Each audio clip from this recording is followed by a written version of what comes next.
মানুষ কেন মানুষকে ছেড়ে যায় জানেন? কারণ আপনি সেই প্রতিটা ছেড়ে যাওয়া মানুষকে তার যোগ্যতার থেকে বেশি গুরুত্ব দিয়েছেন।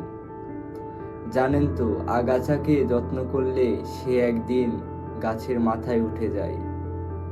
অযোগ্যহীন মানুষও ঠিক তেমনই, গাছের মাথায় উঠে যায়। অযোগ্যহীন মানুষ থেকে বেশি এফোর্ট দিয়ে ফেলে, গুরুত্ব দিয়ে ফেলেন, সেই মানুষটা একদিন না একদিন আপনাকে ছেড়ে যাবেই, আপনাকে কষ্ট দেবেই।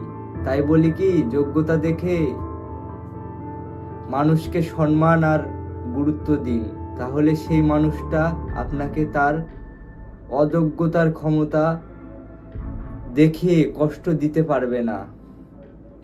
ভালো থাকবেন, ধন্যবাদ।